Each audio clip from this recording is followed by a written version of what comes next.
la expansión multipolar magnética y entonces queremos tener, digamos que ese tema fresco, ¿cierto? Entonces, sí que a partir de la expansión multipolar magnética, entonces nosotros entendemos la magnetización, ¿cierto?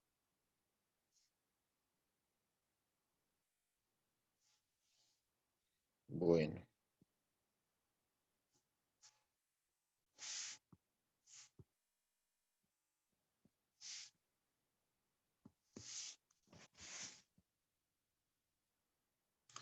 entonces esto es la clase electrodinámica,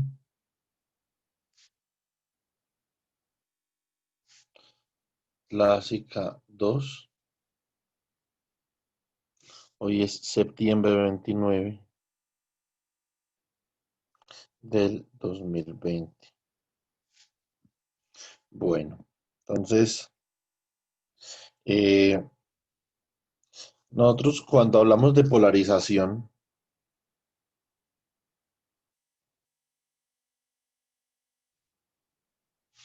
entonces tenemos que hablar de dipolos. Y los dipolos, bueno, los dipolos eléctricos, nosotros podemos tener dos tipos de dipolos eléctricos. Podemos tener un dipolo permanente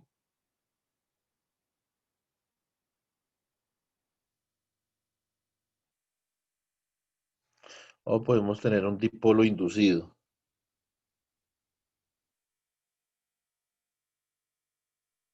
Ya vamos a ver eso qué significa. El caso, digamos que más claro, bueno, habría que decir que los dipolos permanentes en la materia macroscópica son un poquito extraños. Uno no encuentra materiales, no encuentra materiales que tengan una polarización permanente. Esos materiales en inglés se llaman electrets, así como en inglés los que tienen magnetización permanente se llaman magnets o imanes, ¿cierto? Lo que pasa es que los imanes en el caso magnético es más común, en el caso eléctrico es menos común. Existen, pero no son muy comunes. Entonces, cuando uno habla de dipolo permanente, digamos, eh, es más común uno hablar en la escala atómica. Entonces, por ejemplo, si nosotros tenemos H2O, entonces esta es una molécula muy conocida por tener un dipolo permanente relativamente fuerte. Entonces, tenemos dos átomos de hidrógeno con una carga delta más.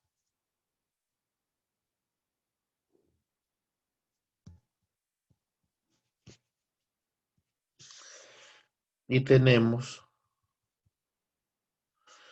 un átomo de oxígeno con una carga por acá de delta menos y por acá de delta menos. Eso significa que aquí se están formando dos dipolos eléctricos. Acá hay un dipolo y acá hay otro dipolo. En esa molécula, esos dipolos son permanentes, ¿cierto? Entonces ahora hay otra forma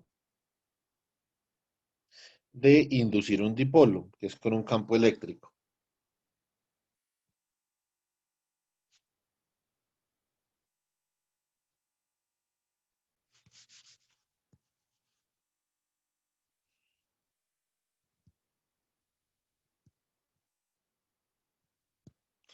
Entonces, y el concepto de polarización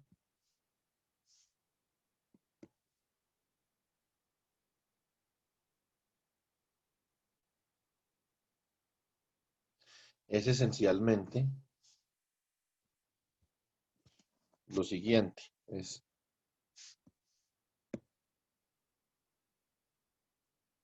la respuesta de un material a un campo eléctrico externo.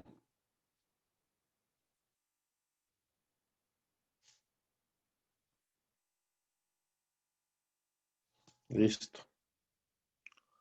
Entonces, Eso es lo que es la polarización. Entonces, la polarización es un fenómeno que surge cuando los dipolos individuales en un material tienden a alinearse con el campo eléctrico.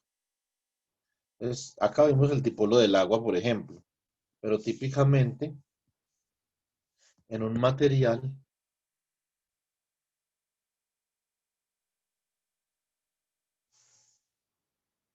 los dipolos atómicos individuales tienden a estar no orientados. Entonces, por ejemplo, puede que acá haya un dipolo permanente, puede que acá haya otro dipolo permanente, puede que acá haya otro dipolo permanente. Y tenemos que diferentes orientaciones de los dipolos debido al movimiento errático, ¿cierto? Y aleatorio de las cargas eléctricas en un material, ¿cierto? Inclusive en aislantes, la ubicación de esas cargas sigue siendo aleatoria. Entonces, cuando uno, digamos que va a sumar los dipolos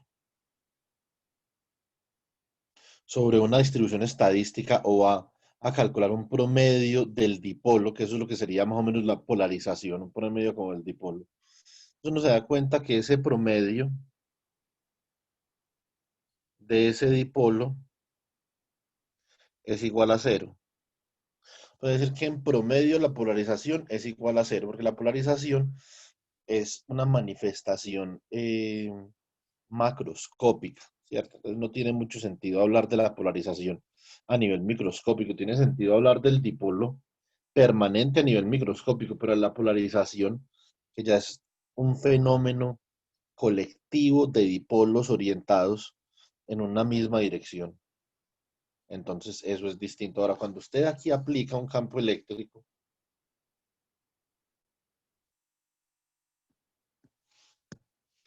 usted aplica un campo eléctrico, los dipolos van a tender a alinearse. Puede que todavía no se alineen completamente.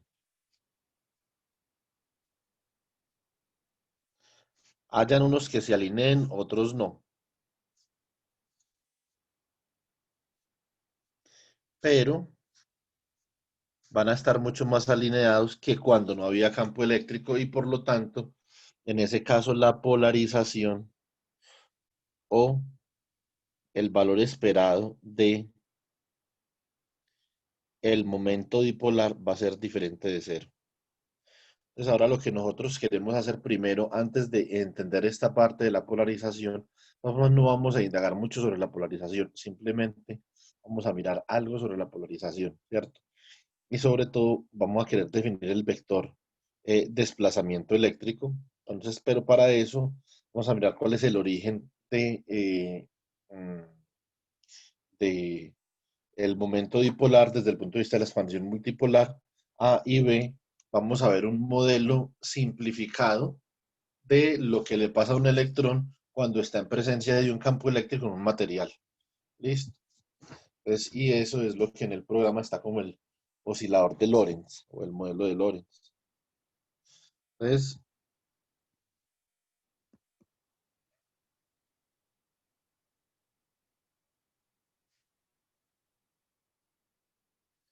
expansión multipolar. No, aquí dice expansión multipolar electrostática. También hay expansión multipolar magnetostática y electrodinámica también, ¿cierto? Entonces, hay que hacer ahí pues la salvedad.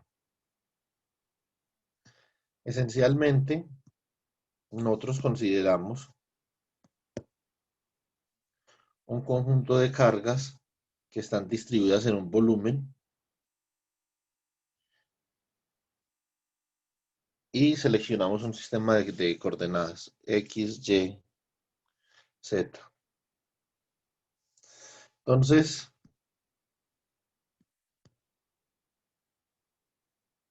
digamos que acá hay unas cargas distribuidas Entonces, por ejemplo, digamos que por acá hay una carga Q1, por acá hay una carga Q2, Q3, por acá hay una carga, por ejemplo, QN, y por acá hay una carga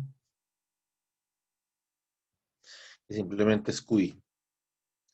Nosotros queremos saber esas cargas, qué potencial. Recuerden que nosotros, desde el punto de vista teórico, queremos evaluar primero el potencial y después el campo eléctrico, que es el observable, ¿cierto? Entonces, eh, básicamente para eso, entonces, nosotros queremos evaluar el potencial eléctrico debido a este sistema de cargas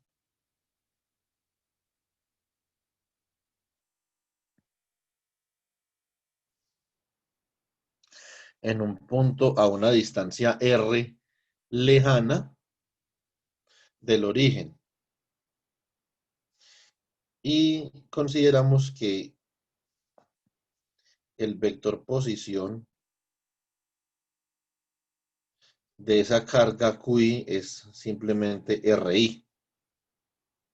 Por lo tanto, el vector posición de el punto de potencial P con respecto a la carga QI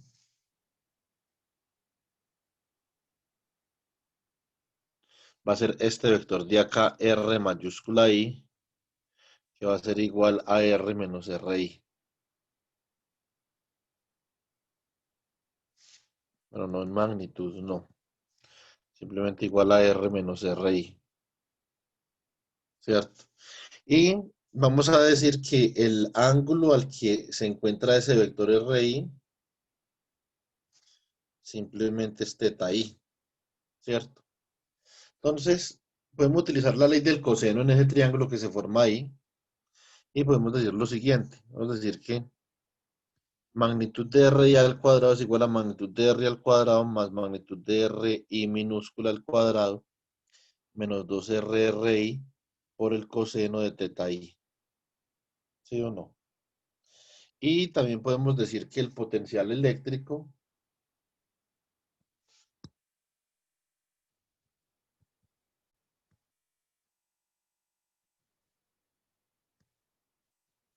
viene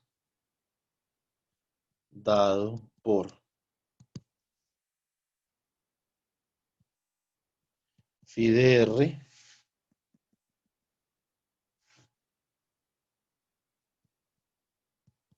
igual a 1 sobre 4 pi epsilon sub 0 integral de rho de R'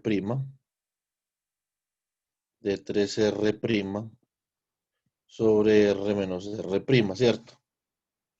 Eso no se ve ahí, mejor utilicemos la otra página.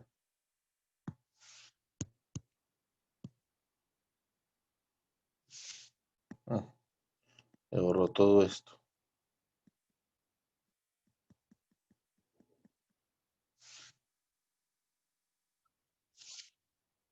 Ahora yo miro a ver cómo hago para borrar esto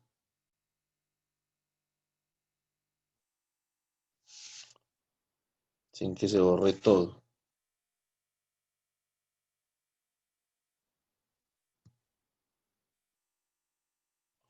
No me puede.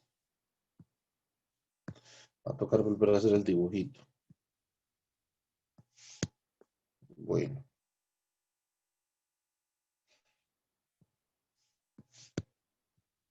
este era el volumen. Donde las cargas, bueno, esto es un volumen V, ¿cierto? Entonces, sobre ese volumen vamos a hacer la integral. Entonces, el potencial eléctrico o el potencial electrostático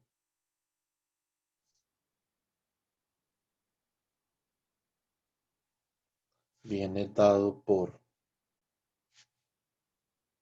phi de R igual a 1 sobre 4 pi epsilon sub 0 integral sobre V rho de R' de 3R'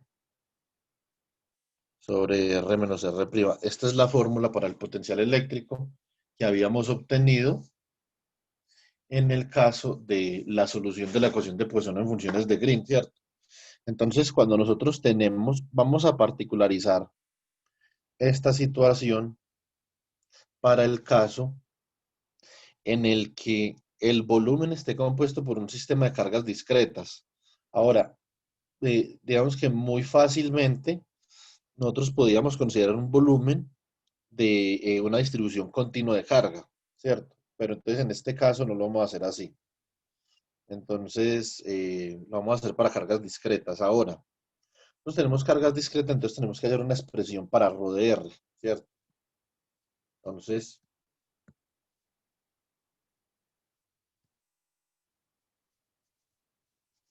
la densidad volumétrica de carga, ρ de r, para un sistema de cargas discretas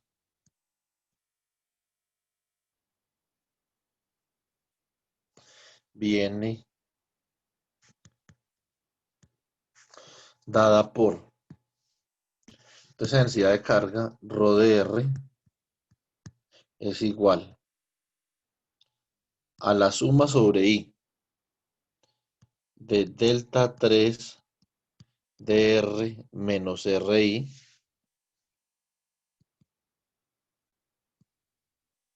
por Q sub I. Listo. Entonces, nosotros expresamos o reemplazamos eso en el potencial eléctrico, entonces obtenemos lo siguiente. Así, el potencial electrostático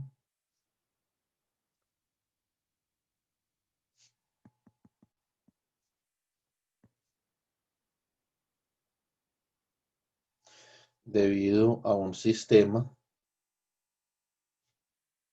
de cargas discretas queda dado por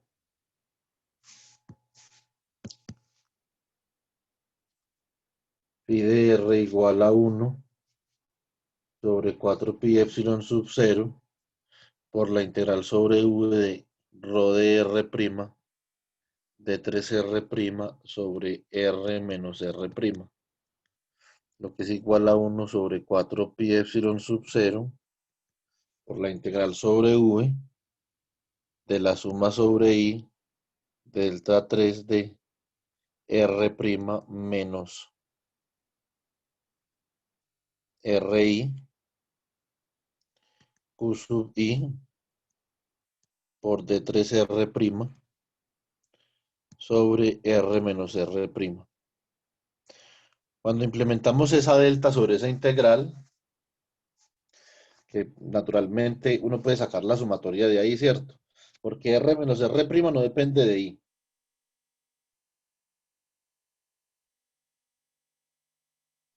Entonces, esa suma está sobre simplemente esa suma está sobre el numerador y r menos r' es una constante. Entonces podemos también sacar eso de ahí. Entonces podemos decir que esto es 1 sobre 4 pi epsilon sub 0 por la suma sobre i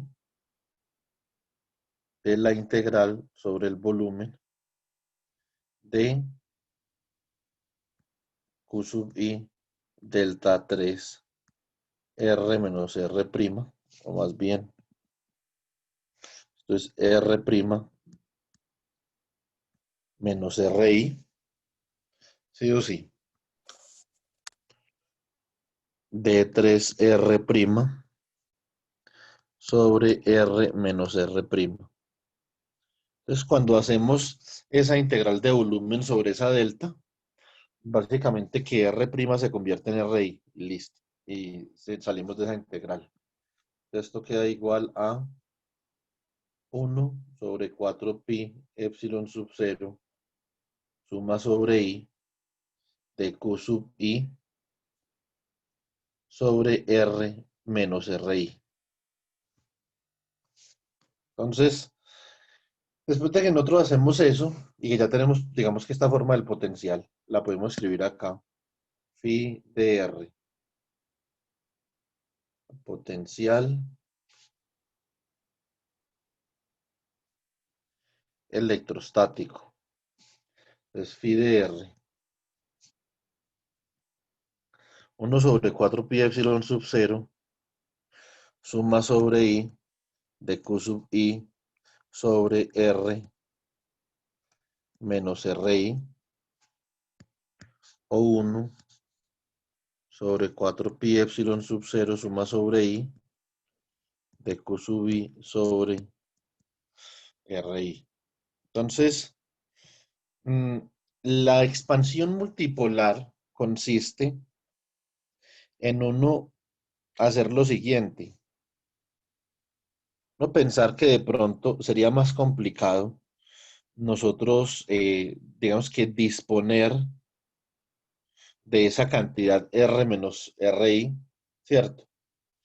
Pero que sería más sencillo simplemente disponer individualmente de R y de RI, no de R menos RI, ¿cierto? Entonces, en ese orden de ideas,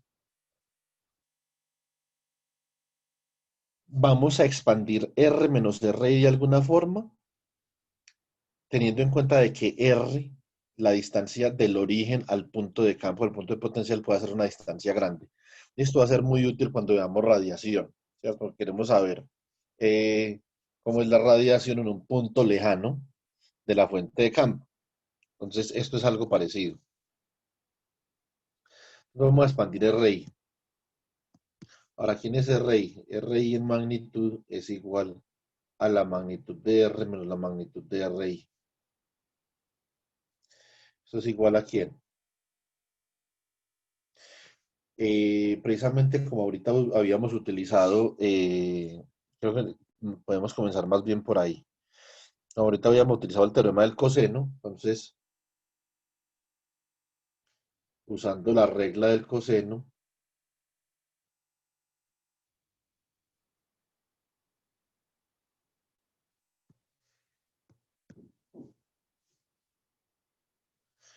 tenemos lo siguiente, que RI al cuadrado es igual a R minúscula al cuadrado más RI minúscula al cuadrado, eh, menos 2R por RI por el coseno de teta I. Factorizamos R al cuadrado, esto nos queda 1 más RI sobre R al cuadrado menos 2R por menos 2RI sobre R por el coseno de teta I, ¿cierto? Y sacamos raíz, entonces nos queda lo siguiente.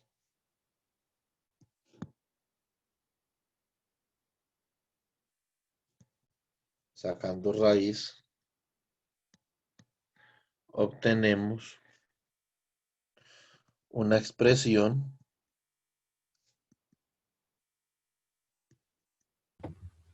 para RI. Profe, qué pena una preguntita ahí donde está la expresión del coseno es 2R por I.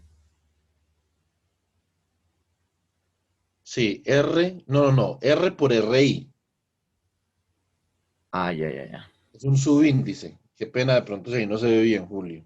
No, profe, tranquilo. Profe, una preguntita aquí también. Usted cuando hizo la integral decía que el R' básicamente era el RI. ¿Cómo así? Cuando uno ya hace la integral al sustituirla. Pero por el delta, por ese delta 3 de R' menos RI.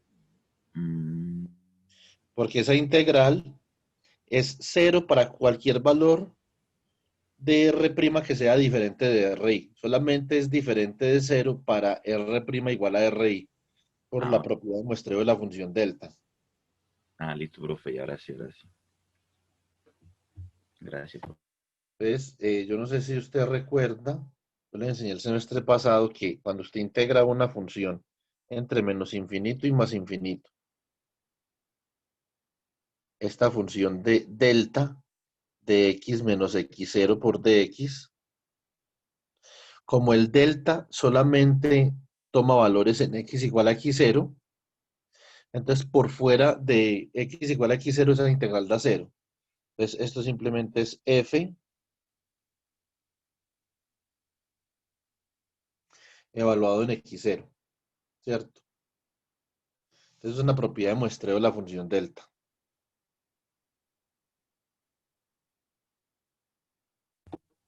Siempre, siempre se cumple eso, ¿verdad? Sí, Ah, bueno.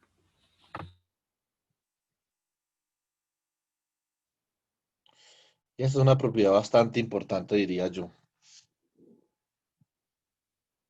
Entonces, acá, cuando sacamos raíz, nos queda RI igual a R que multiplica a 1 más RI sobre R al cuadrado menos 2 RI sobre R coseno de teta I a la 1 medio. Ahora, lo que nosotros tenemos en la ecuación de Poisson, en la solución de la ecuación de Poisson, realmente es 1 sobre RI, ¿cierto? Nosotros podemos decir lo siguiente. Por lo tanto, 1 sobre RI queda dado por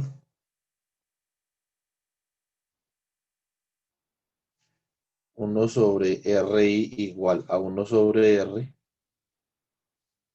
por 1 sobre 1 más RI sobre R al cuadrado menos 2 que multiplica RI sobre R por el coseno de teta I a la 1 medio. Esto es igual a 1 sobre R que multiplica a 1 más RI sobre R al cuadrado menos 2 que multiplica a RI sobre R por el coseno de teta I a la menos 1 medio, ¿cierto? Entonces, eso ahí hasta donde hemos llegado, eso es un punto importante porque acá podemos ya aproximar. Como nosotros habíamos dicho que R era mucho mayor que RI, porque el punto de campo estaba muy lejos de la fuente, ¿cierto? Muy lejos de la fuente. Entonces ese R va a ser mucho mayor que la distancia que hay desde el origen hasta la carga con su I. Por lo tanto, nosotros podemos decir que esta parte de acá es un número pequeño, ¿cierto? Y lo vamos a llamar T por el momento. Entonces, esto va a ser igual a 1 sobre R por 1 más T a la menos 1 medio y utilizamos la aproximación binomial. Si tenemos la aproximación binomial, esto es 1 sobre R que multiplica a 1 menos 1 medio de T. A ver, ¿cómo es que es esto? Más 3 octavos de T al cuadrado más términos de orden superior. Listo. Entonces, cuando nosotros reemplazamos lo que es T, lo que habíamos dicho ahorita que era T, entonces básicamente obtenemos que esto es igual a 1 sobre R que multiplica a 1 menos 1 medio por T. ¿Pero quién era T?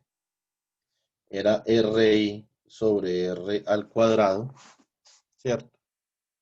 Menos 2 RI sobre R coseno de teta I eh, más 3 octavos de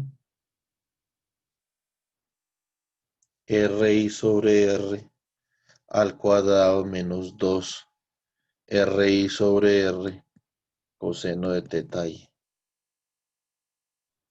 al cuadrado. Entonces, ahí ya tenemos una aproximación para 1 sobre RI que podemos elaborar un poquito más. Lo que pasa es que nos toca elevar al cuadrado esa segunda parte.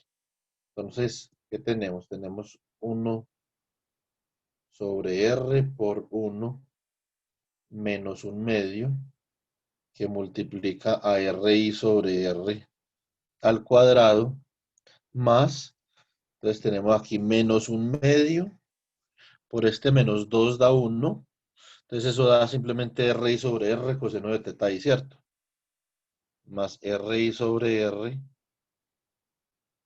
coseno de teta i. Eh, ¿Qué más tenemos aquí? A ver, entonces hay que elevar esto otro al cuadrado, entonces tenemos más 3 octavos.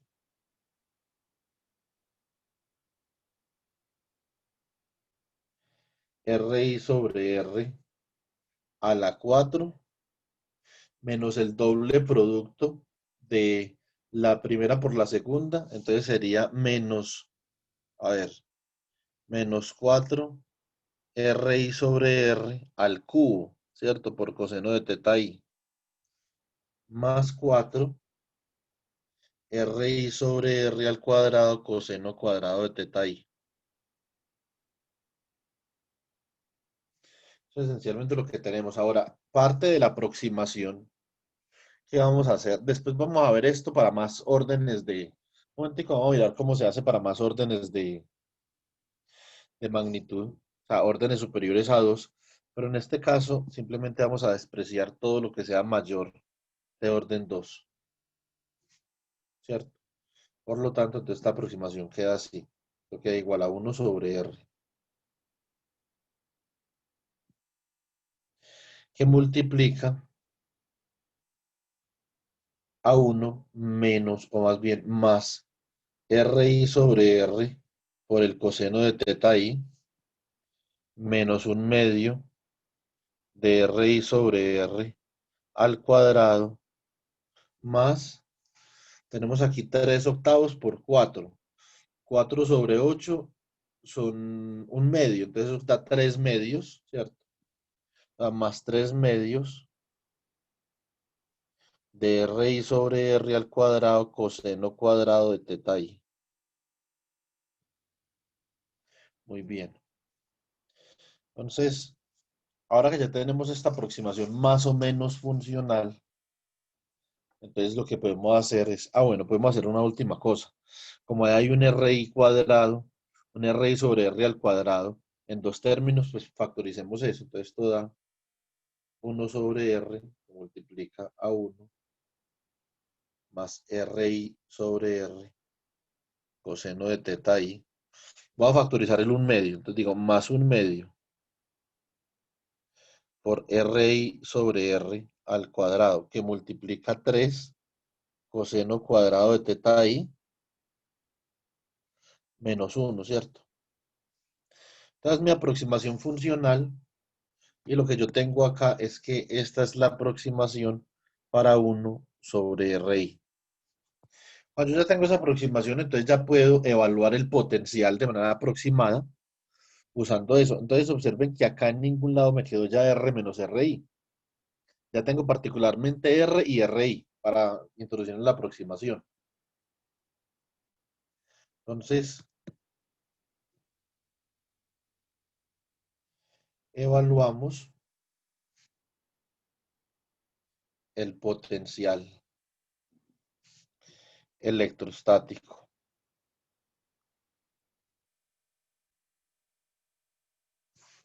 Entonces,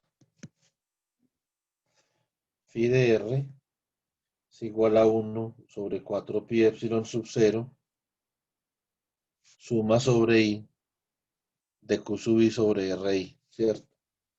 O sea que esto es aproximadamente igual a 1 sobre 4 pi epsilon sub 0, suma sobre I, Q sub I sobre R, que multiplica a 1 más RI sobre R, coseno de teta I, más un medio, RI sobre R, al cuadrado, coseno perdón, por 3, coseno al cuadrado de teta I menos 1, ¿cierto? Es como me queda esto. Me queda un primer término, es el que tiene que ver con ese 1. Ese primer término, simplemente digo que es 1 sobre 4 pi epsilon sub 0, R, suma sobre I de Q sub I. Listo. Entonces, ahora, más un segundo término que tiene que ver con el RI sobre R por coseno de teta I. Ese R sale de ahí y multiplica este otro R de acá, queda R al cuadrado. Entonces, esto queda 1 sobre 4 pi epsilon sub 0 R al cuadrado por la suma sobre I de Q sub I RI coseno de teta I, ¿cierto?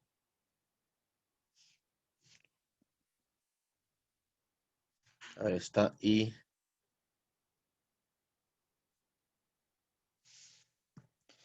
más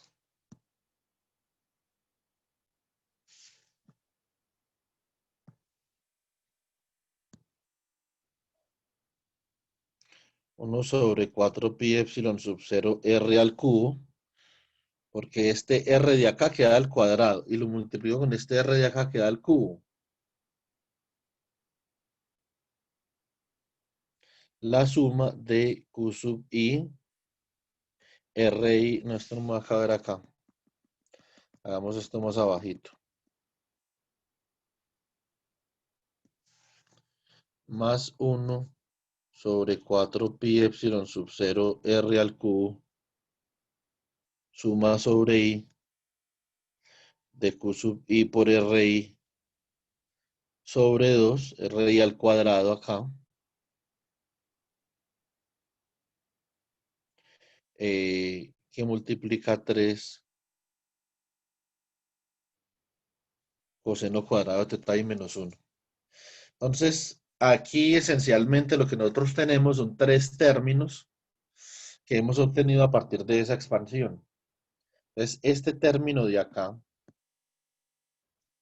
se llama el término monopolar y lo expreso como phi sub m de R.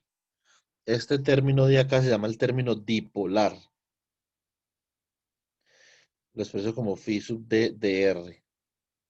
Ahora les voy a contar por qué se llaman así. Y este término de acá se llama el término cuadrupolar. Ahora, cada uno de esos términos va a tener un momento. Así como una función de distribución de probabilidad tiene un momento, esos términos de ahí también tienen un momento. Entonces, lo importante es poder evaluar los momentos y poder determinar para una distribución de carga en particular cuál de esos momentos es el dominante. ¿Listo? Entonces, eso que nosotros acabamos de hacer ahí es lo que se conoce como la expansión multipolar. Entonces,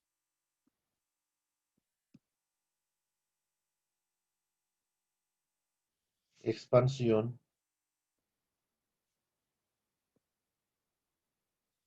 multipolar.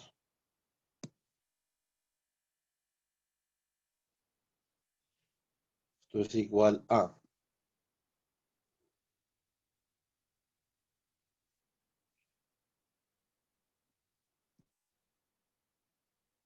phi sub m de R más phi sub d de R, el término dipolar, más el término cuadrupolar. Ahora, también hay otros términos, ¿cierto? Que nosotros en este preciso momento no hemos considerado, pero están ahí. Por ejemplo, uno muy importante que yo he trabajado es con el término octupolar. Eso sirve para calcular unos potenciales en unos materiales específicos donde queremos saber cuál es el potencial que experimenta una carga debido a unas cargas que hay en un cubo. Entonces, en un cubo hay 8 vértices, hay 8 cargas. Por lo tanto, la componente dominante en ese caso va a ser la componente octupolar, ¿cierto? Entonces, como si fuera un cubo de sal donde en los vértices del cubo hay una carga de Q o de menos Q, según sea el caso, ¿cierto? Entonces, ese es como un ejemplo. Ahora, nosotros acabamos de obtener esto de una forma más o menos empírica, pero esto se puede obtener de una forma un poquito más formal matemáticamente hablando. Entonces, nosotros podemos recordar los polinomios de Legendre. Vamos a hacer una cosa. Vamos a tratar de ver si esta expansión que tenemos acá la podemos expresar en términos de polinomios de Legendre. Entonces, eso sería algo interesante, digamos, como una primera mirada al problema. Entonces,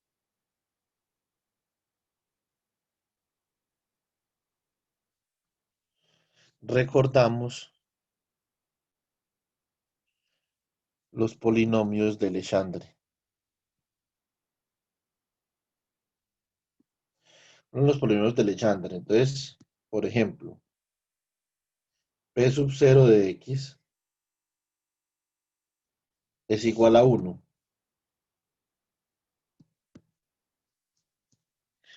P sub 1 de X es igual a X. ¿Sí o no? Y P sub 2 de X es igual a 1/2 que multiplica 3X cuadrado menos 1. Si nosotros hacemos X igual a coseno de teta, vale, cuidado pues. Entonces,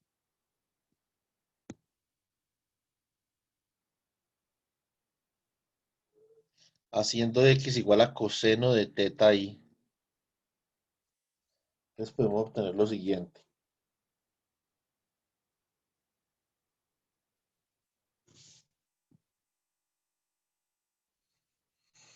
Eh, P sub 0 de coseno de teta i sigue siendo 1.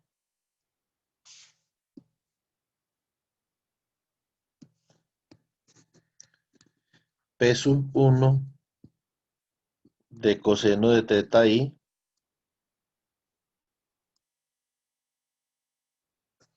es coseno de teta i. Y P sub 2 de coseno de teta i es igual a 1/2 3 coseno cuadrado de teta i menos 1. Por lo tanto, nosotros podemos ver con claridad que esa expansión que nosotros tenemos ahí, en cada uno de los términos de la expansión hay un polinomio de Legendre. ¿Sí o no? Entonces, vamos a volver a escribir la expansión acá. Entonces, expansión multipolar con 3 términos.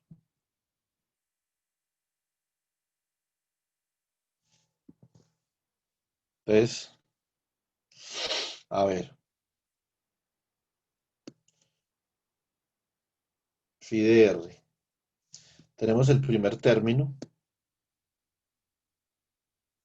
que es 1 sobre 4 pi epsilon sub 0 R, suma sobre i de q sub i. Tenemos más el segundo término, que es 1 sobre 4 pi epsilon sub 0 R al cuadrado, suma sobre i de q sub i, RI coseno de teta i.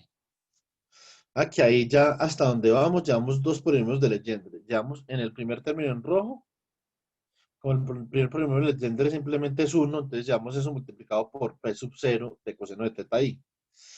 Y como el segundo polinomio de Legendre, P sub 1 de coseno de teta i es igual a coseno de teta i, ahí llevamos el segundo polinomio de Legendre. ¿Sí o no? Entonces más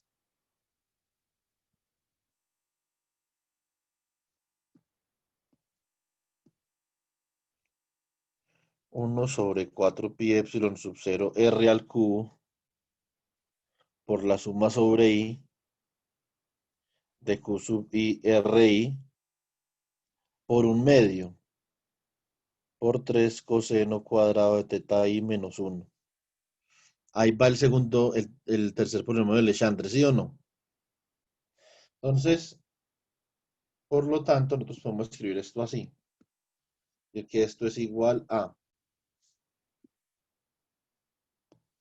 en rojo, 1 sobre 4 pi epsilon sub 0 r por la suma sobre I de Q sub I por P sub 0 de coseno de teta I.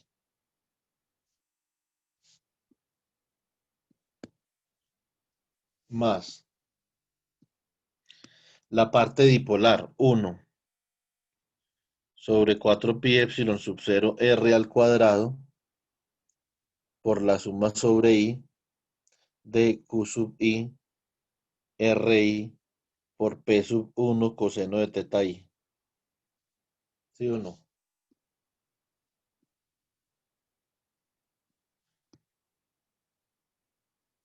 Más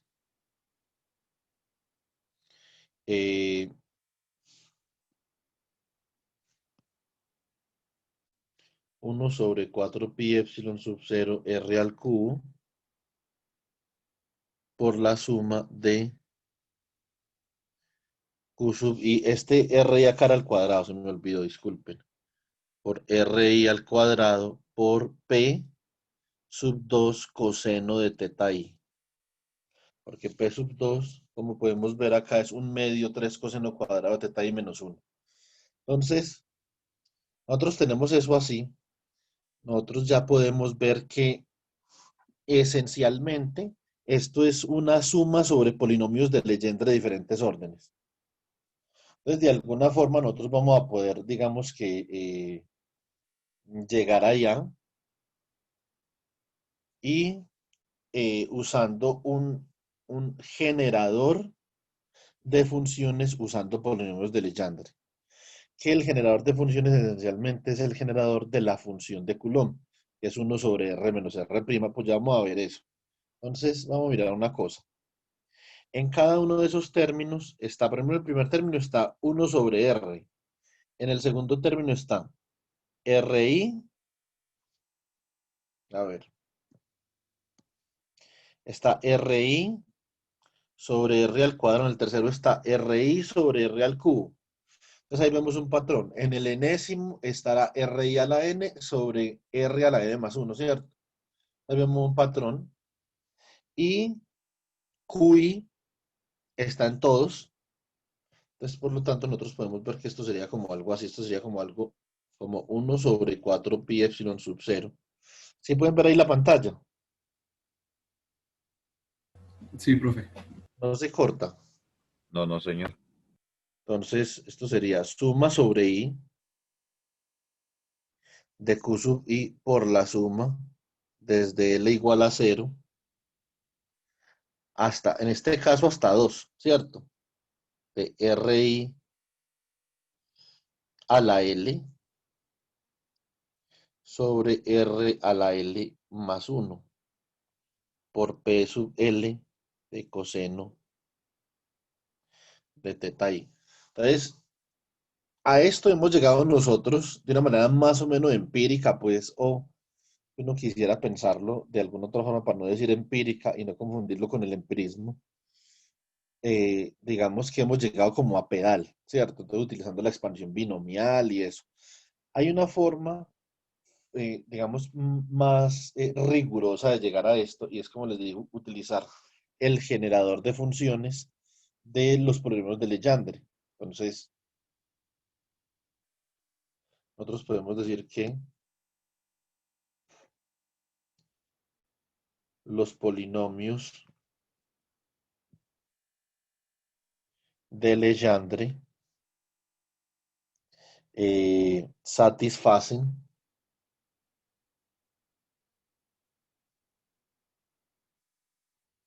la siguiente expansión.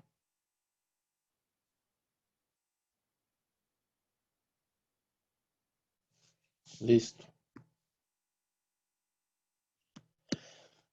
Entonces, Esto es 1/1 menos 2xy más y al cuadrado a la 1/2.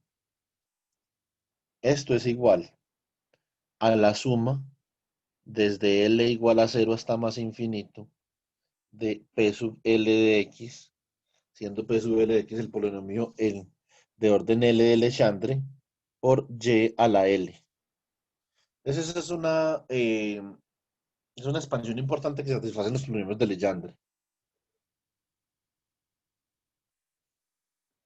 Ahora, ¿qué tiene que ver esa expansión con lo que nosotros estamos hablando? Entonces, que 1/RI es 1/R que multiplica a 1/1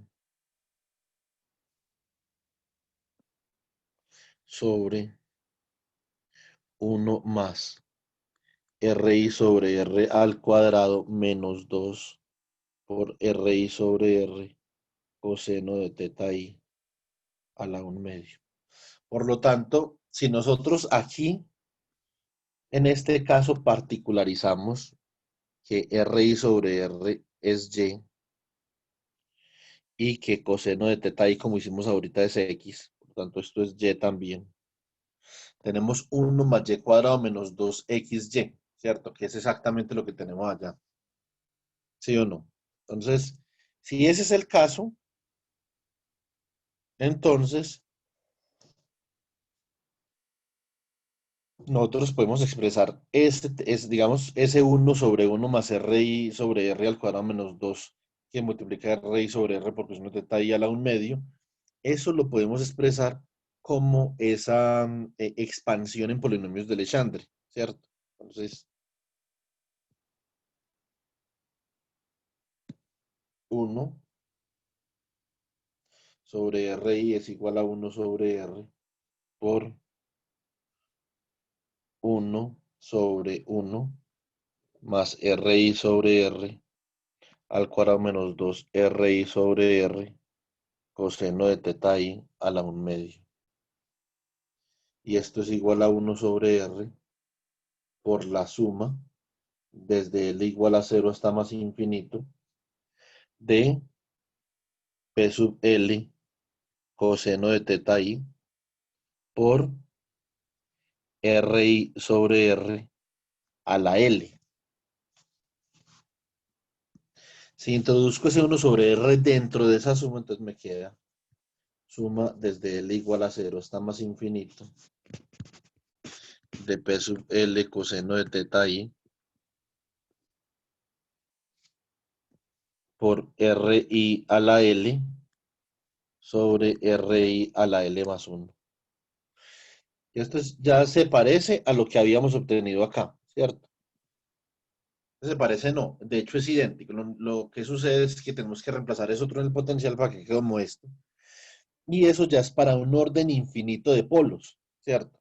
Entonces acá simplemente teníamos para L igual a 2. Allá podemos tener para L igual a 0, 1, 2, 3, 4, 5. Ya estamos generalizando el resultado.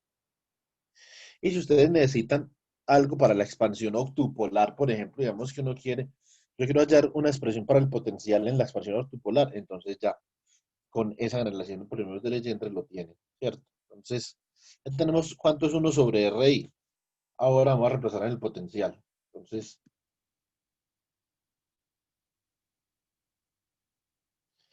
reemplazando en el potencial electrostático, entonces obtenemos lo siguiente.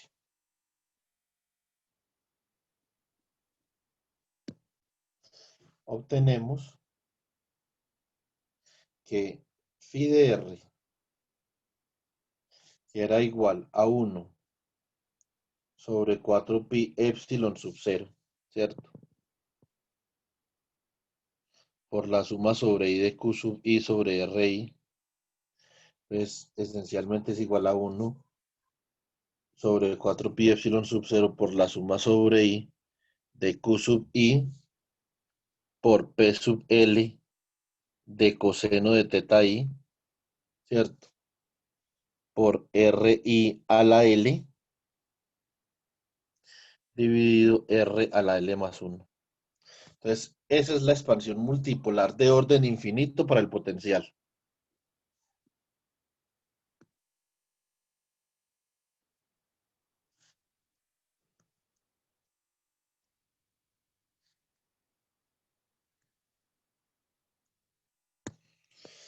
Entonces, ahora que ya tenemos esa expansión, tenemos que hacer un análisis importante que nos va a llevar directo al dipolo.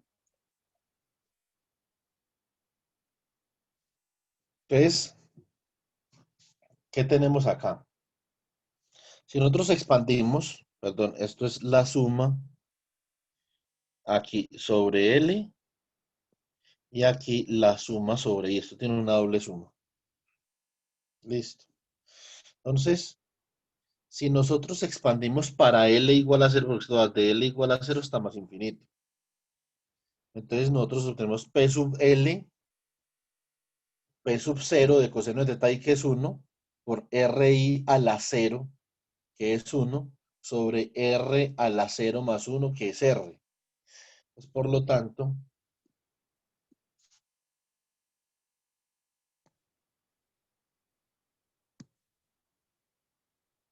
para L igual a 0, phi de R,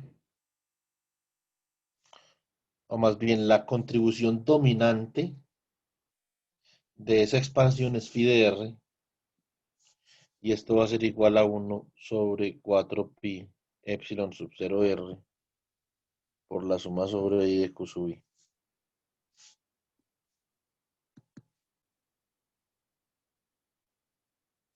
Para L igual a 1, phi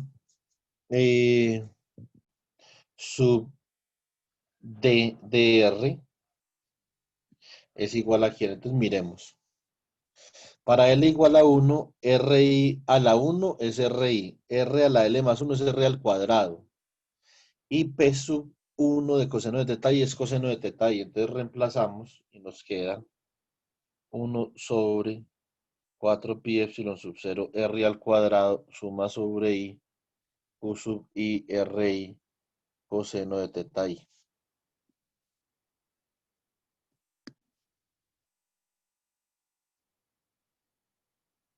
Para L igual a 2 obtenemos phi sub Q de R. Vamos a ver quién es phi sub Q de R.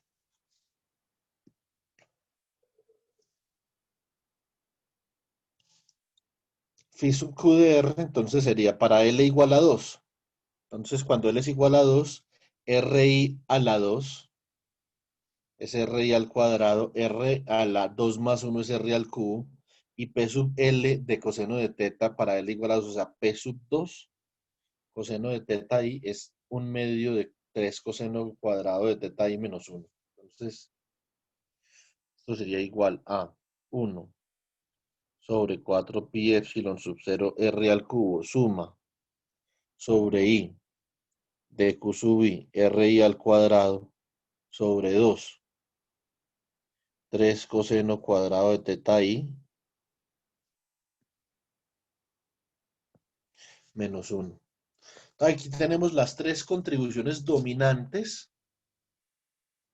Tenemos las tres contribuciones dominantes de mm, la expansión multipolar. A nosotros nos interesa, para el caso de la polarización, nos interesan las primeras dos, ¿cierto? Entonces, vamos a dejar hasta ahí. Después, de pronto, en algún momento, discutimos sobre la parte octupolar, ¿cierto? Es una parte interesante. Hay muchas aplicaciones de expansiones de órdenes superiores de la expansión multipolar. Por ejemplo, no solo la octupolar, hexapolar, también está la dodecapolar. He visto por aplicaciones en algunos sólidos interesantes con esa. Este es un tema bastante importante, pero sobre todo, digamos que es un tema sobre el que reposa mucho del contenido que nosotros vamos a ver en el curso. No solo la expansión multipolar magnética, sino también la radiación dipolar eléctrica, por ejemplo, ¿cierto? Entonces, es bueno que de alguna forma lo hayamos podido repasar. Bueno, entonces ahora nos vamos a concentrar en analizar los términos monopolares y los términos dipolares. Entonces, Profe, tengo una pregunta. sí, Me quedó la nota de que usted dice que en un cubo se usa hasta la octapolar. Eso quiere decir que según la geometría del material uno usa una expansión a la que más le se acomode, por así decirlo así. sí, lo que eso quiere decir, Daniel, es que no alcanzamos a hacer esos ejemplos en clase, pero para unas geometrías, nosotros en la clase de electrodinámica 1 demostramos que para unas geometrías el término monopolar es cero, porque el momento monopolar que ya vamos a ver que es cero. Para otras geometrías, el momento monopolar es cero y el dipolar también es cero, ¿cierto? Y eso depende de la geometría, es una cuestión de simetría, ¿cierto? Para otras geometrías, el momento dipolar, el momento monopolar, dipolar y cuadrupolar es cero.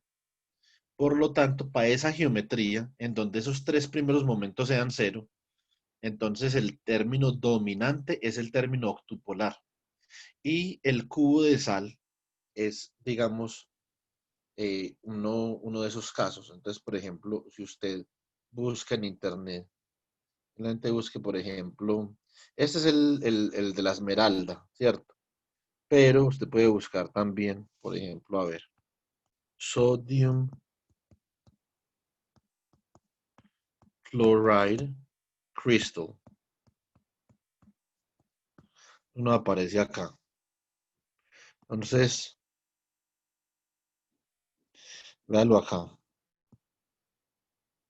Si usted puede ver, Daniel, usted coge y cuenta las cargas positivas que hay y las cargas negativas le da lo mismo, ¿cierto? Así es como está construido ese sólido.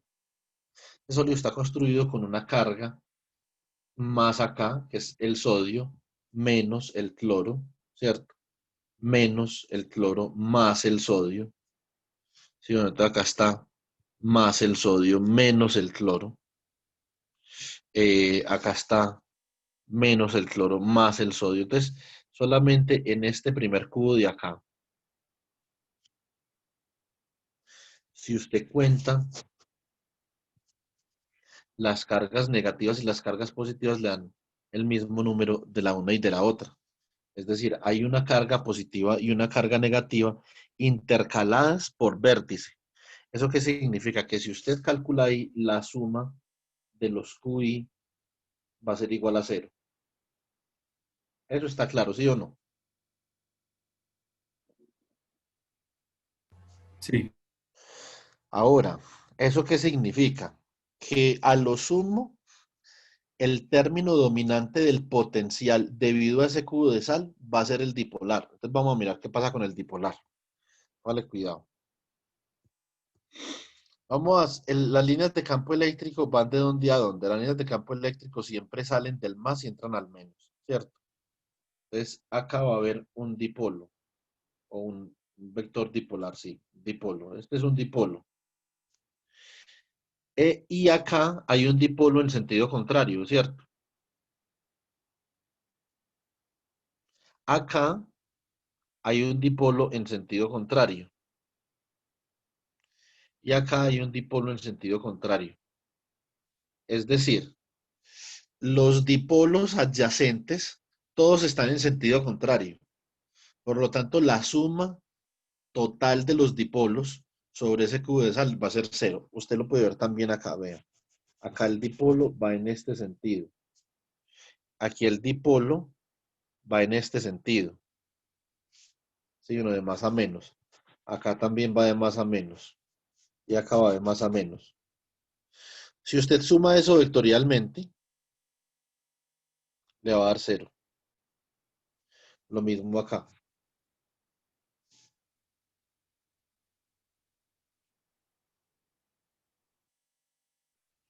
Eh,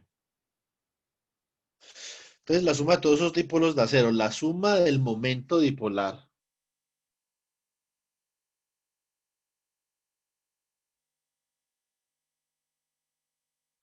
o más bien, se lo pongo de esta forma, porque esta es la definición que vamos a ver ahorita del dipolo. La suma de las cargas Q sub I por sus distancias RI desde un origen, esa suma va a dar cero. Por lo tanto, la componente dipolar de la sal también es cero.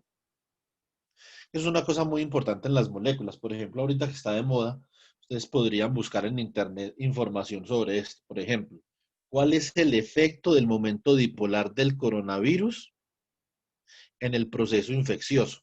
Esos momentos dipolares de los virus juegan un papel muy importante en el proceso infeccioso, por ejemplo, ¿cierto? Entonces, digamos que en estas moléculas, típicamente, o sea, típicamente en la nanoscala, en las moléculas que están hechas de agua o de hidrocarburos, ¿cierto? Las moléculas orgánicas, por ejemplo, estamos hablando de los virus que tienen RNA, tienen proteínas, ¿cierto? Entonces, el momento dipolar juega un papel muy importante. Vea que el agua tiene un momento dipolar grande. Lo que pasa es que el momento dipolar del agua, en promedio, si usted tiene, digamos que un litro de agua, en promedio, como esos dipolos, son dipolos, eh, digamos, erráticos, entonces en promedio la polarización es cero, pero tienen a nivel molecular, o sea, una sola molécula, un dipolo grande. Los sólidos no. Estos sólidos tienen dipolos más pequeños y llegan a ser cero, como por ejemplo en el caso de la sal.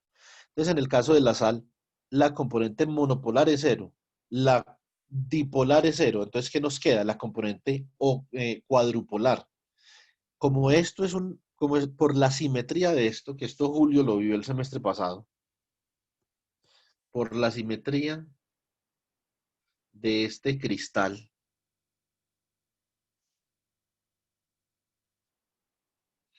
que es como por ejemplo acá, esto sería como un ortocentro de ese cristal, ¿cierto? Entonces, como algo así. Por la simetría de ese cristal con respecto a ese ortocentro, al que llegan todas estas diagonales también. Entonces, ese cristal, como nosotros vimos en clase, va a tener un momento cuadrupolar igual a cero. Los momentos cuadrupolares se anulan cuando el cristal o la distribución de carga es muy simétrica. Por ejemplo, una esfera de carga tiene momento cuadrupolar igual a cero. Es supremamente simétrico esto también. O sea, usted gira esto, por ejemplo, usted, digamos que rota esto alrededor del eje Z, cada 90 grados tiene una simetría. Lo gira alrededor del eje X, cada 90 grados tiene una simetría, y lo gira alrededor del eje Y, cada 90 grados tiene una simetría, y los parámetros de red acá son iguales porque es un cubo. Eso qué significa que el momento cuadrupolar,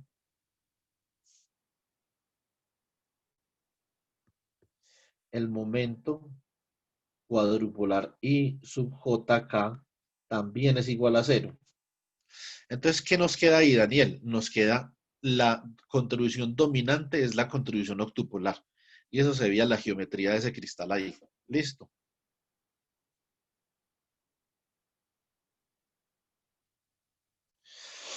Yo creo que en estado sólido, ustedes deben ver una aplicación de eso.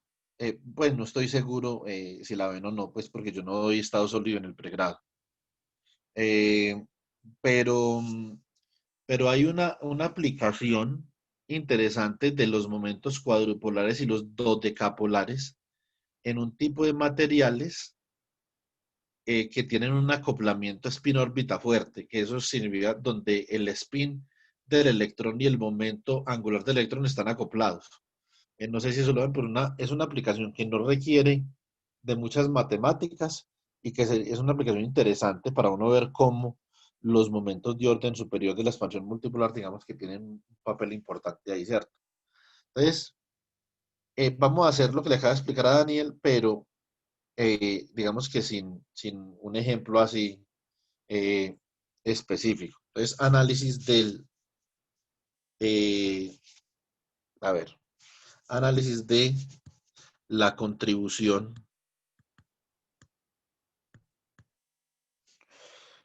monopolar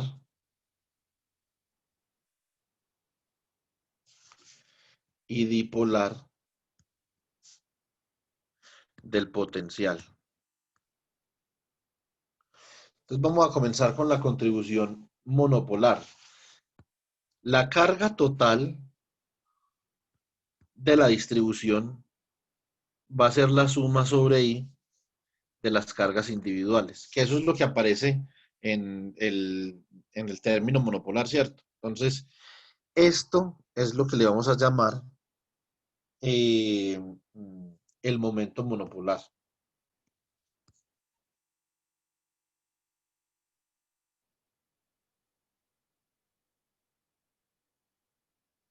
Esto es lo que vamos a llamar el momento monopolar y es la contribución dominante cuando el momento monopolar es diferente de cero, es la contribución dominante del potencial, porque ese potencial, digamos que cae como 1 sobre R, entonces domina sobre 1 sobre R al cuadrado, domina sobre 1 sobre R al cubo, domina sobre 1 sobre R a la 4, entonces es la componente dominante del potencial cuando es diferente de cero.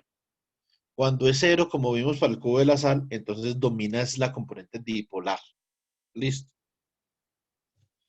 Entonces, este es el término dominante.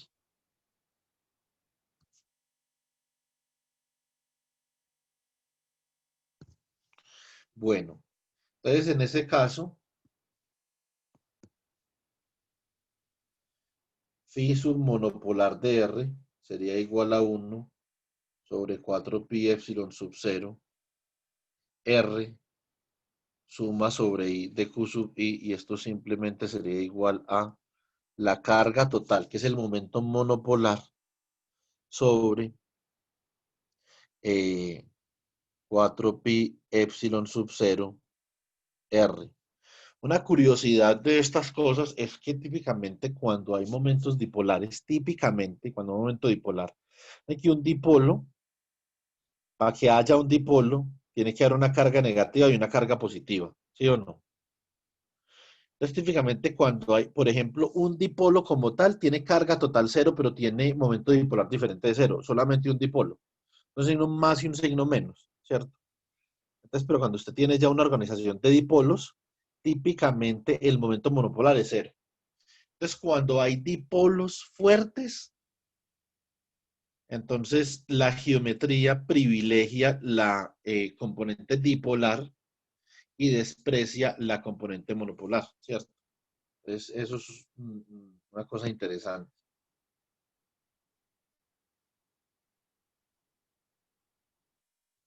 Bueno, eso es lo que tenemos ahí. Ahora vamos a analizar la componente dipolar. Análisis de la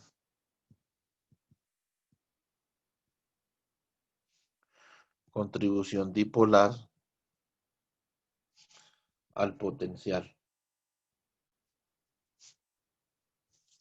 Listo. Entonces, a ver, ¿qué tenemos aquí? Primero, como en la contribución, vamos a escribir la contribución dipolar primero a ver qué es lo que teníamos. En esa contribución teníamos que phi subdipolar era igual a 1 sobre 4 pi epsilon sub 0 r al cuadrado, suma sobre i de q sub i por ri por coseno de teta i. Entonces la componente dipolar. Nosotros vemos, ahí hay una cosa que nosotros mm, de pronto no podemos ver con claridad, no podemos ver con claridad, pero si nosotros hacemos, digamos que un poquito de abstracción, nos abstraemos un poquito, lo podemos ver. Eso es lo que nosotros tenemos ahí, parece un producto punto. ¿Por qué? Porque A punto B es igual a la magnitud de A por la magnitud de por el coseno de teta entre ellos dos. Q sub i no es un vector ni nada por el estilo, pero entonces dejemos a Q sub i ahí.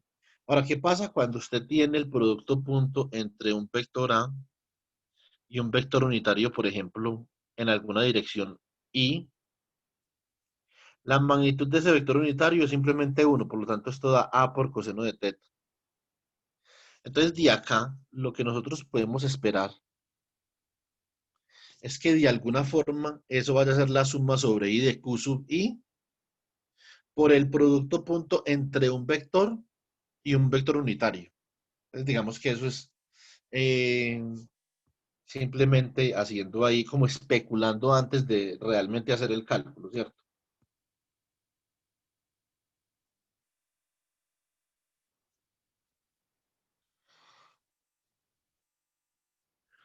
Entonces,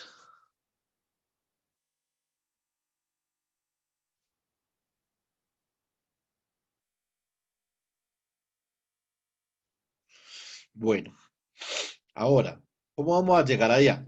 De alguna forma vamos a llegar allá porque RI coseno de teta I es un producto punto, ¿cierto? Entonces eso, digamos que no tiene lugar a dudas. Ahora, ¿cómo llegamos allá? El potencial es un escalar, por lo tanto, es lógico que en términos de productos puntos, pero para eso vamos a recordar lo siguiente. El producto punto entre R y RI es igual a la magnitud de R por la magnitud de RI por el coseno de teta I. De acá, el coseno de teta I se puede expresar como el producto punto entre R y RI dividido R por RI. Pero R, vector sobre R magnitud, es el vector dirección o el vector unitario en dirección R, ¿cierto? Por lo tanto, tenemos que coseno de teta I es igual a 1 sobre RI por AR, producto punto con el vector RI. ¿Sí o no? Esto es lo que es el coseno de teta I. Ahora vamos a expresar a AR y a RI en coordenadas rectangulares. Entonces tenemos que AR, que es un vector unitario, simplemente son los cosenos directores por la componente correspondiente, ¿cierto? Entonces esto es LX en AX más LY en AY más LZ en AZ. Y también podemos expresar a el vector RI como XY en AX más YY en AY más ZY en AZ. Por lo tanto, así podemos calcular este producto punto de acá. ¿Que cómo queda? AR.RI es igual a LX por XY más LY por YY más LZ por ZY, ¿cierto? Entonces, ahí ya tenemos algo interesante para trabajar. Eh, a ver, entonces por lo tanto, si nosotros reemplazamos este producto punto aquí, podemos expresar coseno de teta I. Así podemos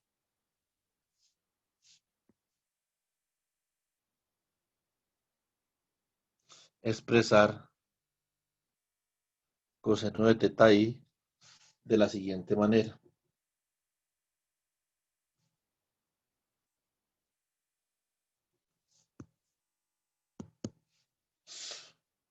Entonces, ¿qué tenemos?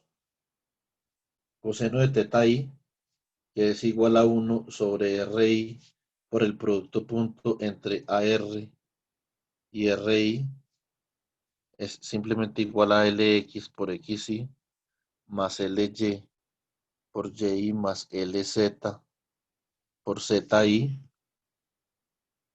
sobre RI magnitud. ¿Sí o no? Entonces, ahora lo podemos reemplazar en la componente dipolar de esta forma, o hagámoslo por partes. Nosotros tenemos, en la componente dipolar tenemos la suma sobre i de q sub i por ri por el coseno de teta i. ¿Eso cuánto da? Esto es la suma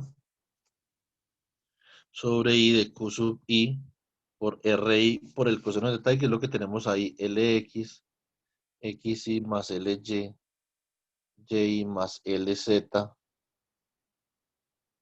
zi sobre ri.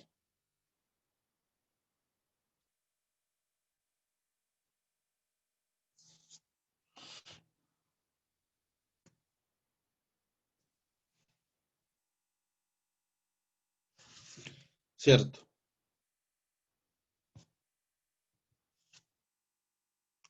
Entonces, y esto simplemente es igual a la suma sobre i. A ver, vamos a recoger lo siguiente. Vamos a decir que esto es lx que multiplica a q sub i por xy. ¿Sí o no? Más ly que multiplica a q sub i por y.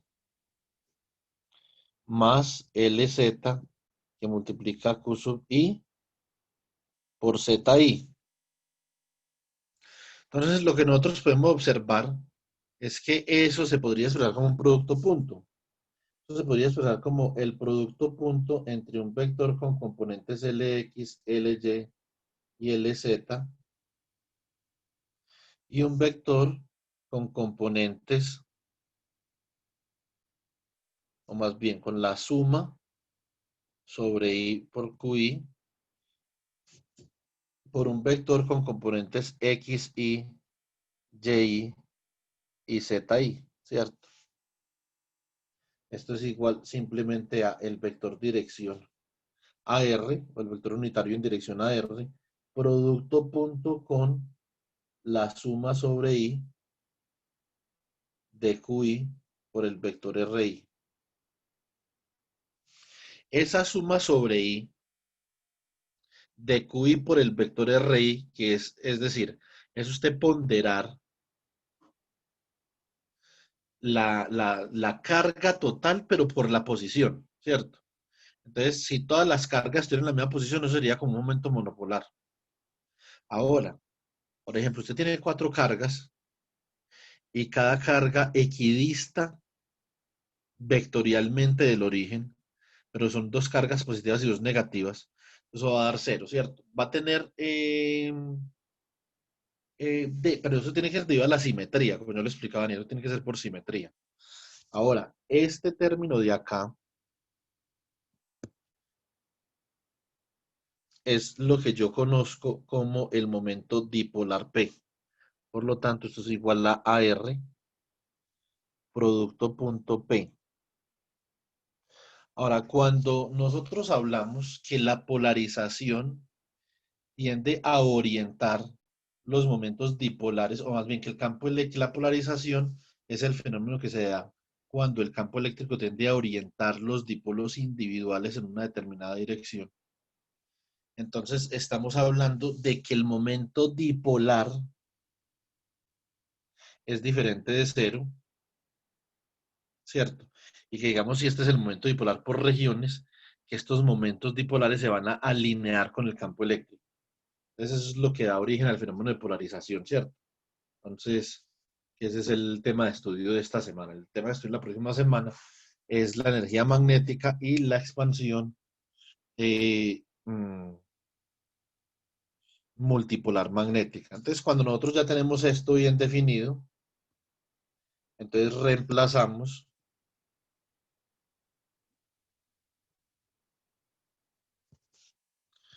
en la componente dipolar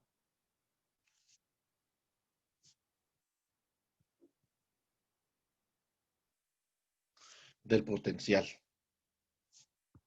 Entonces, ¿qué nos queda? Phi sub ddr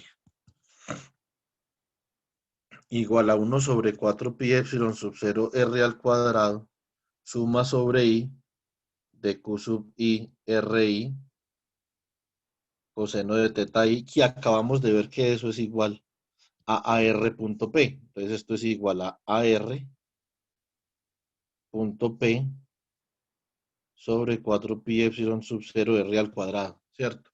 ¿Alcanzan a ver ahí o no? Sí, Sí, Bueno, profe. entonces de otra forma, o digamos más comúnmente, eso se puede expresar de esta forma, como AR es igual a el vector R dividido la norma de R, es la componente dipolar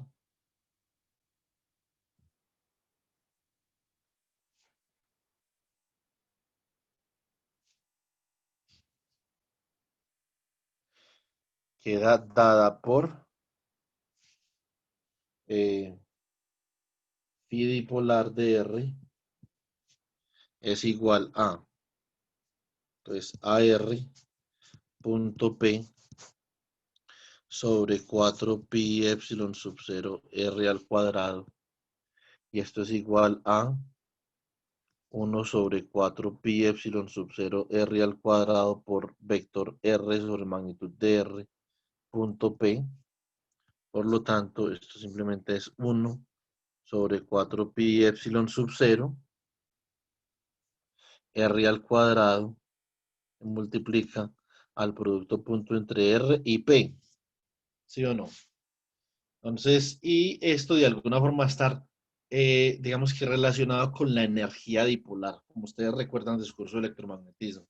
Entonces, cuando nosotros hablemos de polarización, nos vamos a estar refiriendo al fenómeno mediante el cual estos vectores dentro de un material se orientan en presencia de un campo eléctrico. Como les digo, puede haber dipolos permanentes también, como el dipolo del agua, ¿sí o no?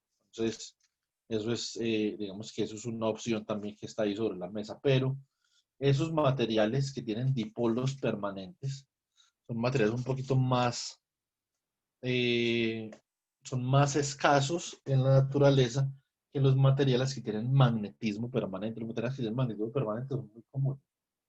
Es como lo discutimos en estos días, el hierro, cobalto, níquel, cierto, manganeso. En cambio, usted, digamos que los electrets, que no sé cómo se dirá en español, no los encuentra tan a menudo. Entonces, son ese momento dipolar el que nos interesa a nosotros para poder analizar la polarización de un material. Entonces, eh, a ver, funciones respuesta.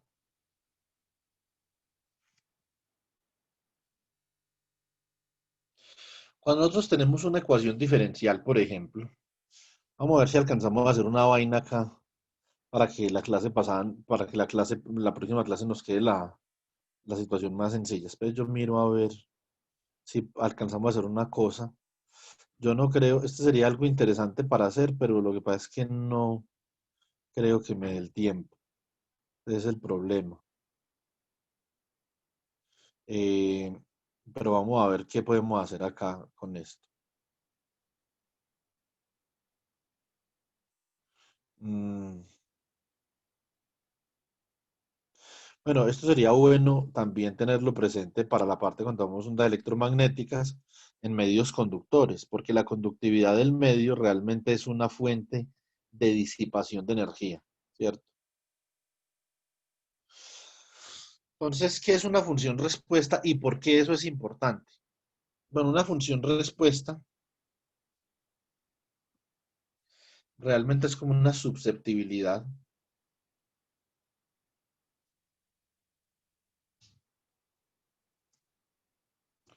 Y la susceptibilidad la voy a llamar en el caso eléctrico chi, la letra griega chi, de en función de la frecuencia. Esa susceptibilidad realmente lo que me está diciendo a mí es que tanta polarización hay cuando existe la presencia de un campo magnético a una determinada frecuencia, ¿cierto? Para eso, digamos que la forma general es lo siguiente. Forma general de la respuesta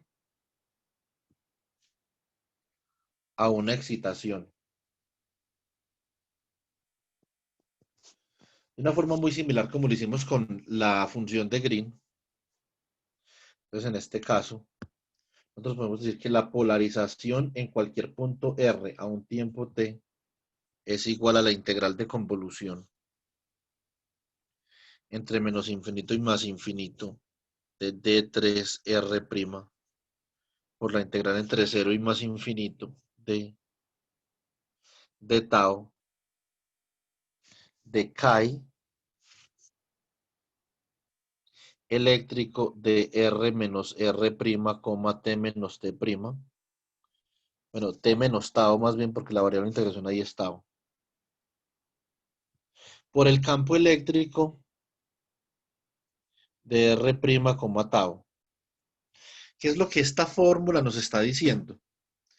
Que la polarización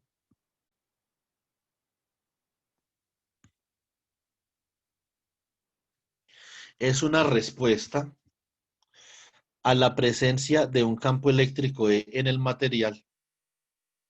Y esa respuesta, es decir, la forma como el campo eléctrico va a afectar la respuesta, porque puede que para algunos campos eléctricos simplemente no haya ninguna modificación en la polarización, ¿cierto? Entonces, por esa forma como afecta el campo eléctrico, la respuesta del campo eléctrico es la excitación, la respuesta es la polarización, viene dada por esta susceptibilidad.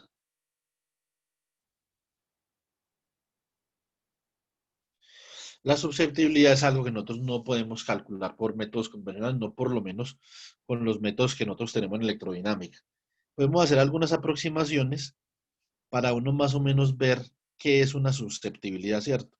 Entonces, eso sí, digamos que lo podríamos hacer. Entonces, pero más que eso, realmente no, porque el electromagnetismo o la electrodinámica es una teoría que eh, es una teoría que generaliza observaciones de forma matemática. Nosotros realmente no sabemos en electrodinámica clásica por qué la magnetización, por qué el hierro tiene más magnetización que el cobalto o por qué el agua, digamos que es un mejor dieléctrico, por qué la cerámica es mejor, no, porque el agua es mejor dieléctrico que la cerámica, ¿cierto? Eso no lo sabemos, para eso hay que ir a la escala atómica y analizar los materiales, cómo se interrelacionan entre ellos en la escala atómica, o sea, los átomos de un material, cómo, cómo se comportan dinámica y cinemáticamente dentro del material, que es lo que en últimas le da origen a las propiedades de un material, ¿cierto? Entonces, eso no lo podemos saber. Otra función de respuesta típica es la magnetización.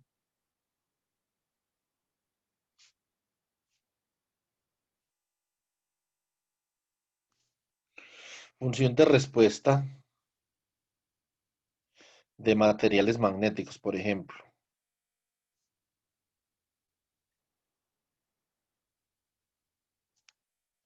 Entonces, ¿qué tenemos aquí?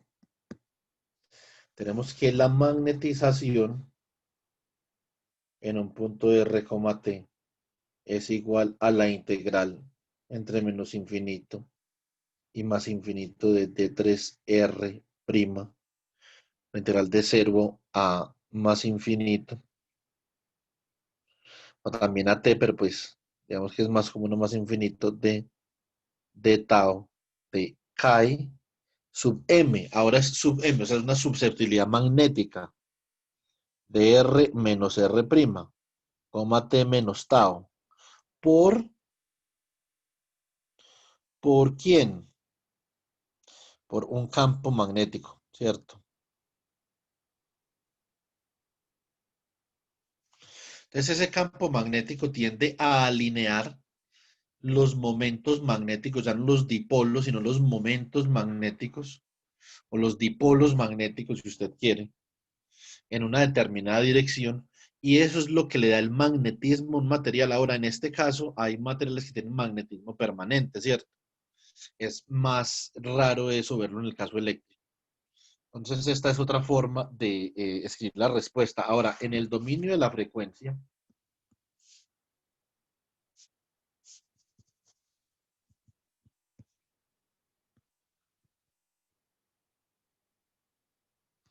entonces nosotros obtenemos que podemos escribir la polarización como función del vector de onda y de la frecuencia omega como chi eléctrica de K, omega por el campo eléctrico de K, omega. Lo mismo la magnetización.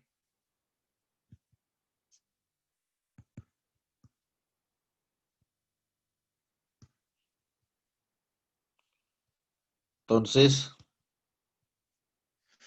esto es aclarando en el caso lineal, en el caso de que los materiales sean lineales, es decir, que la polarización dependa linealmente del campo eléctrico. También puede depender no linealmente, pero eso no es un tema de estudio de este curso, ¿cierto?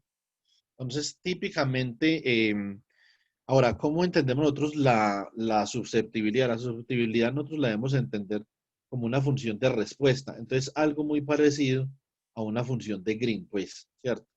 Entonces, eso es una susceptibilidad, es como una función de Green que es lo que me determina una excitación en particular, qué efecto tiene sobre una respuesta.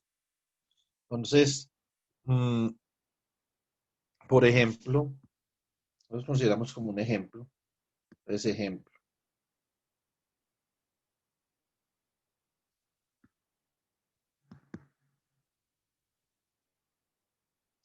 Sistema amortiguado de segundo orden.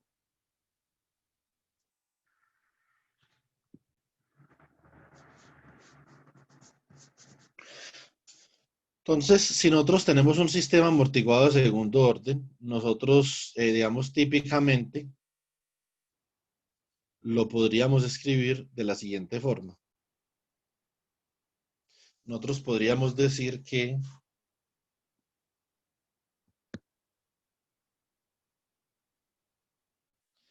tenemos una ecuación diferencial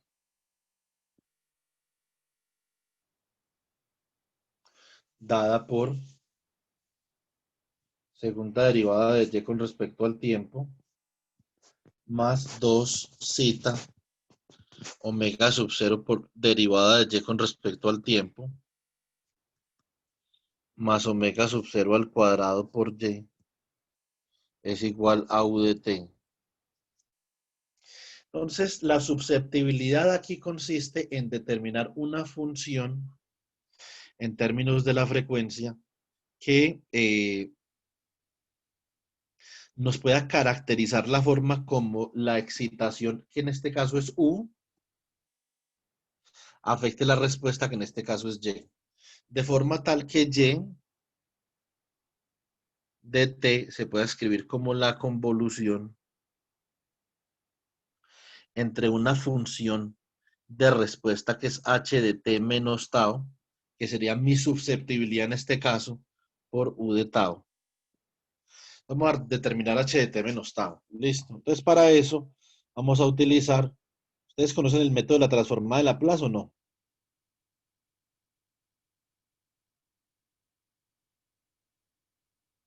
No, profe. Entonces, la transformada de Laplace, que es algo que uno debería ver en ecuaciones diferenciales, es algo parecido a la transformada de Fourier, no que es un poquito más general que la transformada de Fourier. Entonces,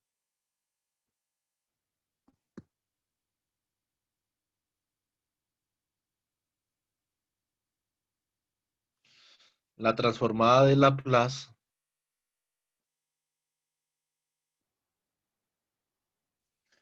viene dada por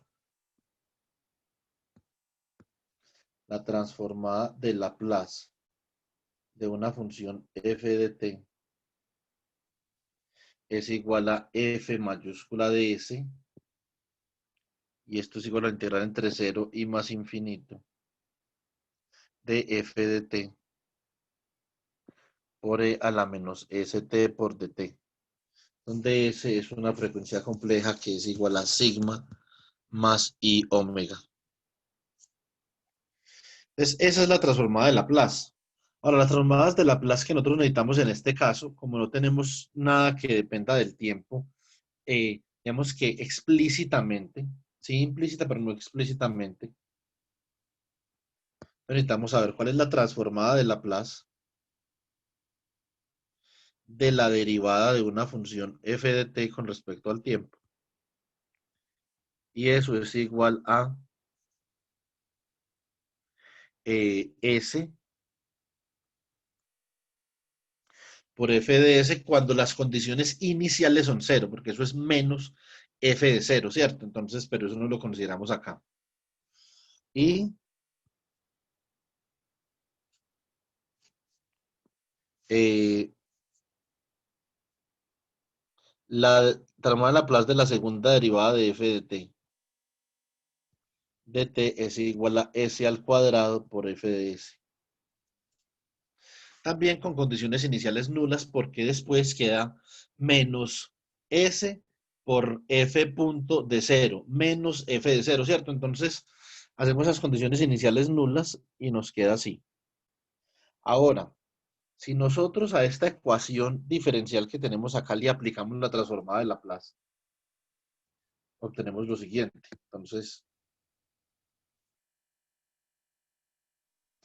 aplicando la transformada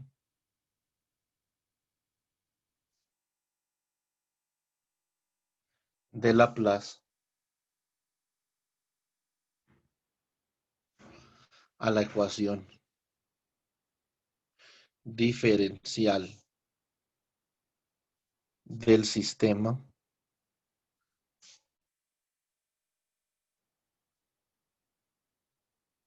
amortiguado, obtenemos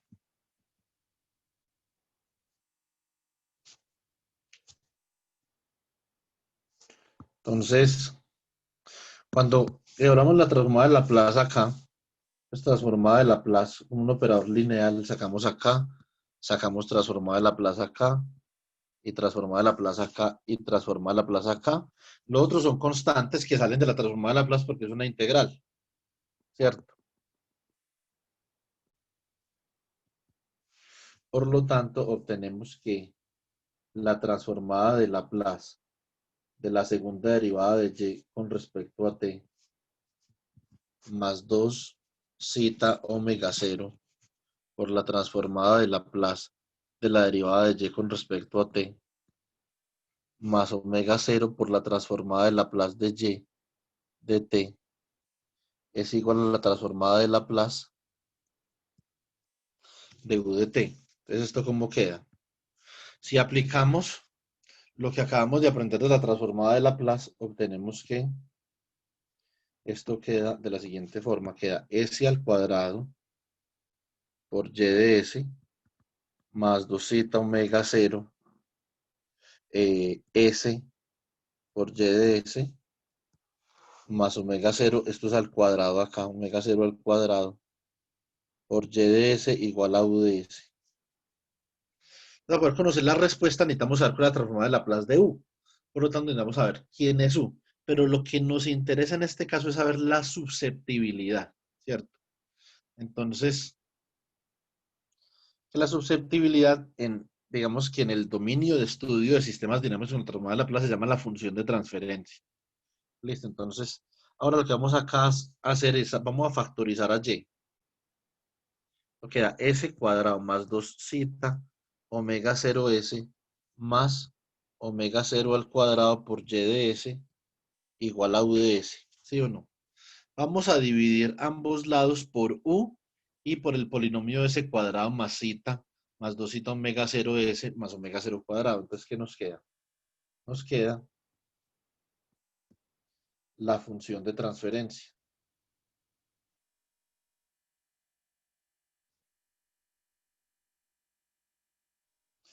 Y la función de transferencia entonces sería HDS igual a YDS sobre UDS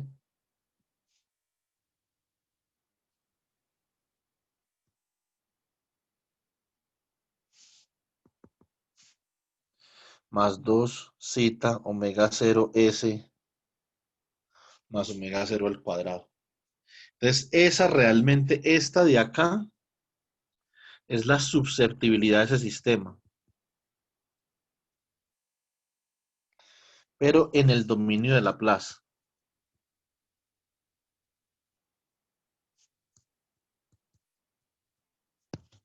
¿Cierto? Ya voy a acabar, regálame un segundo. No va a hacer todo el cálculo completo, pero capaz que, digamos, lo podemos hacer en otra ocasión. Entonces, ahora, ¿qué es lo que nosotros tenemos que hacer? Lo que nosotros debemos de hacer es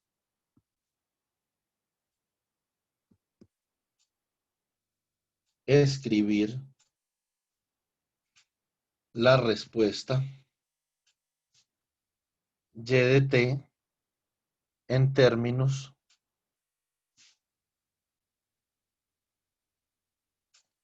de la excitación u de t.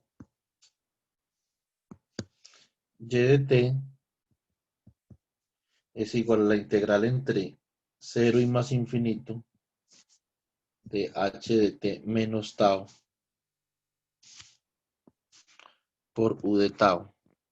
Entonces la pregunta es cómo hallamos esa función respuesta h o la susceptibilidad con la transformada inversa de Laplace de la función de transferencia.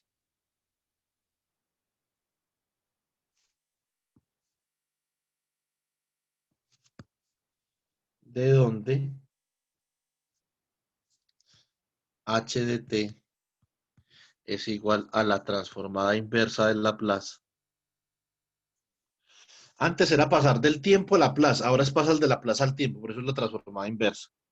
Es la transformada inversa de s cuadrado más 2 zeta omega 0s más omega 0 cuadrado.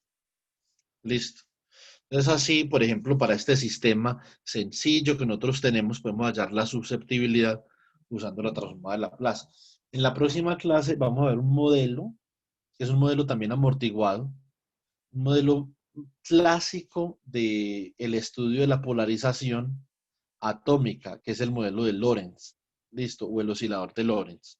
Es que es un oscilador amortiguado con coeficientes complejos y vamos a ver que a partir del oscilador de Lorentz entonces salen unos observables interesantes de los que nosotros podemos aprender mucho sobre la polarización en la escala atómica, ¿cierto? Ya después vamos a mirar cómo se construye la polarización en la escala macroscópica. Vamos a ver el vector de desplazamiento eléctrico y dejamos de ese tamaño por el momento. No tenemos mucho tiempo de, digamos, de indagar sobre la polarización, pero algo tenemos que hacer. ¿Listo? Entonces, creo que lo vamos a dejar así.